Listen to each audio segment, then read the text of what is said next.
Hi guys, and welcome back to my channel.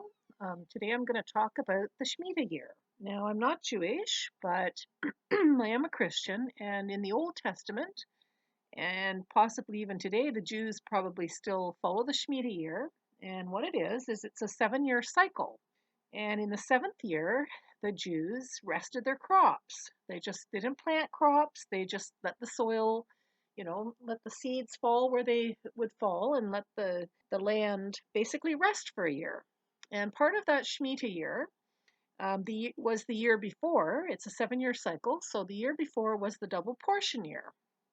And in that year before, the Jews would store up food enough for the next year so that they wouldn't have to go through the whole harvest cycle. And in that case, God would make a double provision in the year before. So the Shemitah year is coming up this fall. It begins on September 6th, 2021, and it goes through till September 22nd in 2022. And Shemitah years are traditionally years of famine.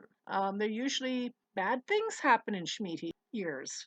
That I guess it's in God's timetable. This is like a 7-year cycle, and a lot of bad things happen in the world, like the problems in 2008. That was a Shemitah year with the stock market and all the. If you remember, that was quite a bad time. A lot of people lost some of their savings and some of them all of their savings on that 2008 stock market crash. It's basically a bad year. So this is coming up this fall. And so right now, according to this Shemitah year God's timetable, this is a time of provision where we store up. So store up for the next year and prepare for the next year. And the way things are happening in the world right now, I think people can see that it's probably a good idea because we see that a lot of businesses are closing from the pandemic and have closed. Someone was saying that in San Francisco, by the end of this year of 2021, there may be as many as 50% of the businesses closed there.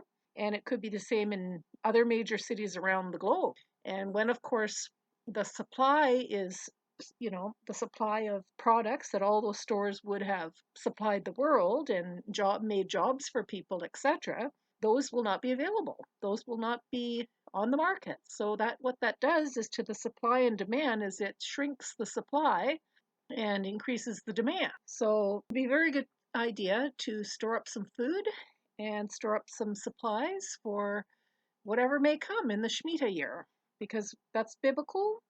It seems to be a cycle. If you're, religious at all, a Christian or a Jew, just because you're a Christian doesn't mean you wouldn't pay attention to God's timetable, because Christians basically have the Old Testament and the New Testament, and the Jewish tradition is the Old Testament only. So anyway, that is the Shemitah year beginning September 6th. So wouldn't hurt at all to store up some food the way things are going. Store up some food, make sure you got clean water supply, extra wood for the winter in case there's problems with, the electricity and blackouts and all kinds of things could be coming in the future. So we just know that generally speaking, Shemitah years are pretty nasty. So getting ready for any eventuality is a good idea.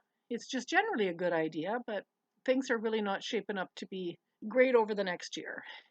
So that is my little blurb for the day. I hope you can get out and get some supplies and be ready just in case. And thank you for watching. God bless you.